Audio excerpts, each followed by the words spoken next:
The synthesizer hummed its electric pulse through the Munich air on that autumn night in 1977. But something was terribly wrong. Donna Summer stood frozen in the recording booth of Musicland Studios, her hands trembling against the microphone stand, while Giorgio Moroder stared at the mixing console with an expression that would haunt him for decades. What happened during those 4 hours between midnight and dawn would never appear in any official recording log, any interview archive, or any music history book. The tapes were erased, the witnesses were paid, and the truth was buried so deep that even Donna herself would later question whether it had really happened at all. But before we dive into that terrifying night, if you love uncovering the hidden stories behind music's greatest legends, make sure to subscribe to this channel. We're bringing you the scandals, secrets, and untold truths that shaped the icons you thought you knew. Munich in 1977 was the epicenter of a sonic revolution. Giorgio Moroder had transformed Musicland Studios into a laboratory where the future of music was being synthesized, one electronic pulse at a time. Donna Summer had already achieved massive success with Love to Love You Baby 2 years earlier, a track that had scandalized radio stations with its provocative 17-minute journey of simulated ecstasy. But Moroder had a vision that went far beyond disco. He wanted to create something that had never existed before, a track so futuristic, so relentlessly electronic, that it would redefine popular music. He called it I Feel Love, and he told Donna that it would either make her immortal or destroy her career completely. The recording sessions had been unusually tense from the start. Moroder had become obsessed with a specific vocal quality he described as the sound of the machine becoming human, or perhaps the human becoming machine. Donna didn't fully understand what he meant, but she trusted Giorgio implicitly. He had taken her from nightclub obscurity to international stardom, crafted her image, shaped her sound, and turned her voice into one of the most recognizable instruments in popular music. The session was scheduled to begin at 8 in the evening, but Giorgio didn't arrive until nearly 11. When he walked through the studio door, Donna noticed immediately that something was off. His usual meticulous appearance looked disheveled, his eyes had a glassy, distant quality, and he carried a leather briefcase she had never seen before.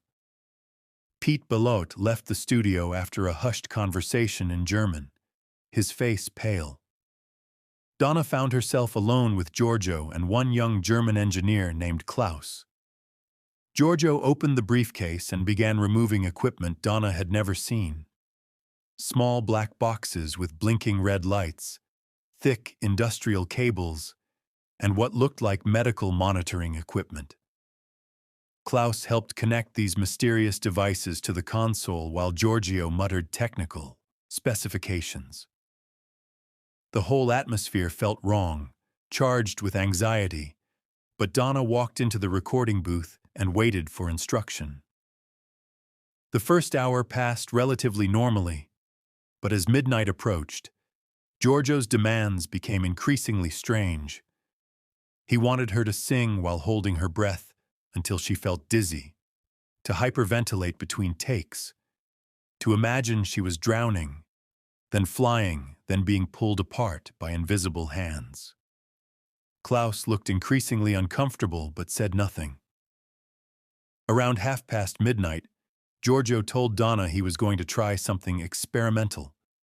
He entered the booth with the strange cables and one of the black boxes, attaching electrode pads to her temples, wrists, and collarbones. He was going to synchronize her biometric frequency with the synthesizer's oscillation pattern. It sounded like science fiction, but Giorgio had always been ahead of his time, pushing boundaries others hadn't even discovered yet. When Giorgio activated the equipment, Donna felt a tingling sensation spreading across her skin, subtle at first, but gradually intensifying. Giorgio started the backing track, that iconic pulsing bass line that would become one of music history's most influential sounds. As she began singing, something extraordinary and terrifying happened. The equipment began modulating her voice in real time, altering pitch, timbre, and emotional quality in ways completely outside her conscious control. She could hear herself through the headphones, but it didn't quite sound like her anymore. Her voice had been transformed into something existing in the uncanny valley between human and machine. The tingling became almost painful, a pins and needles feeling that made her want to rip the electrodes away. But Giorgio's voice came through the headphones, urgent and commanding, telling her to keep singing. They were so close. Klaus was shouting in German, his voice high with alarm, but Giorgio shouted back to maintain the levels. Then, around 2 a.m, disaster struck. One of the black boxes emitted a sharp electronic shriek, and Donna felt a massive surge of electricity course through her body. The pain was instantaneous and overwhelming, like being struck by lightning. Her muscles contracted violently, her voice cut off with a strangled gasp, and she collapsed to the floor. Through dimming consciousness, she heard Klaus screaming, heard Giorgio shouting to shut down the equipment, heard chaotic sounds of running footsteps. Then everything went black. When Donna regained consciousness, she was on the lounge couch covered with someone's jacket. Klaus knelt beside her, checking her pulse with shaking hands. Giorgio stood across the room on the telephone, speaking rapidly in Italian. She caught enough to know he was speaking with someone important. Phrases like accident, liability, and career over emerging clearly. Everything ached, but she was alive and apparently not seriously injured. Giorgio ended his call and turned to face her. In that moment, Donna saw something she had never seen before. Pure, undiluted fear. Not just concern for her well-being, but fear for himself, his career, the consequences of what had just happened. If word got out, if Donna went public, everything Giorgio Moroder had built would come crashing down. The lawsuit would bankrupt him. The scandal would end his career. No artist would ever trust him again. He sat beside her and began speaking in a low, urgent voice. What happened was an unfortunate accident, a malfunction of experimental equipment. He should never have used it without more testing. He took full responsibility. But he wanted her to understand the bigger picture. The synthesizer technology he was pioneering represented music's future. Sometimes, standing on the frontier of innovation, accidents happen. He had risked her safety, and for that, he was profoundly sorry. Then Giorgio made his offer. If she agreed never to speak about that night, he would make certain that "I Feel Love" became the biggest hit of her career. He would dedicate himself to perfecting the track using conventional methods, leverage every connection for maximum promotion, and ensure she received proper credit, better contract terms, more creative control. All she had to do was forget this night ever happened and trust him one more time. Donna faced an impossible choice at 3 a.m, her body still aching. She had every right to be furious, to expose what happened. But Giorgio had transformed her life from struggling actress to international stardom, and he was offering to take her even further. The pragmatic side of her personality understood this was likely her only chance to reach the absolute pinnacle. If she went public, both careers would implode. If she stayed silent, she could achieve everything she had ever dreamed of. Giorgio addressed Klaus in German. The young engineer was being offered the same deal, his silence in exchange for continued work and Giorgio's mentorship. Klaus nodded slowly, understanding the stakes. Three people now shared a secret that could destroy them all. Donna agreed to Giorgio's terms, but insisted on one condition. The experimental equipment had to be destroyed immediately. Giorgio agreed without hesitation, and right there, he and Klaus carried the black boxes and cables to the studio's back alley and smashed them to pieces with a sledgehammer. The remains were thrown into separate dumpsters across Munich. The electrode pads were burned. The recording tapes from that night were erased and magnetically degaussed. It was as if the entire incident had been wiped from existence, leaving only memories in three people's heads. Over the following weeks, Giorgio kept his promise. He worked with Donna using conventional methods to create the final version of I Feel Love. The track was revolutionary, built on a relentless bass synthesizer pattern and Donna's soaring, ethereal vocal. It sounded like nothing else on the radio, futuristic and hypnotic. When released in 1977, it became a cultural phenomenon, influencing everyone from David Bowie to Brian Eno to countless electronic music pioneers. Techno, house, trance, and virtually every form of electronic dance music that followed can trace a direct lineage back to that four-on-the-floor pulse and Donna's voice floating above it. Giorgio also improved Donna's professional circumstances, renegotiating her contract for better royalty rates and creative control. He produced a string of hits including MacArthur Park, Hot Stuff, and Bad Girls, solidifying her position as the queen of disco. In public, they maintained a perfect producer-artist partnership. In private, there was always tension, an unspoken acknowledgement of that Munich night and what they had both agreed to bury. But secrets have weight. Giorgio became paranoid about interviews, carefully steering conversations away from his recording techniques. When journalists asked about I Feel Love, he offered vague technical explanations. He never again attempted to use biometric monitoring or physical connection between performers and equipment. The experience had frightened him profoundly. For Donna, the psychological impact was deeper. Whenever she sang I Feel Love in concert or heard it on the radio, she remembered those 4 hours, the electrical shock, the sensation of losing control over her own voice. The song that made her a legend had also traumatized her in ways she couldn't discuss with anyone. In the early 1980s, when Donna began her well-documented shift toward conservative religious lifestyle, some observers wondered what triggered such a transformation. She started speaking about her Christian faith, distancing herself from the provocative image that defined her disco years. But she never mentioned the real turning point, the night she had felt her body controlled by forces beyond her understanding. Klaus tried several times over the years to speak out. In 1985, he gave an interview to a small German music magazine hinting at dangerous experimental techniques used in recording I Feel Love. But the magazine had limited circulation, and Klaus's claims were vague enough that nobody took them seriously. When larger publications approached him, he found himself unable to provide details, bound by the agreement he had made. Giorgio heard about the interview and called Klaus personally, reminding him of everything he stood to lose.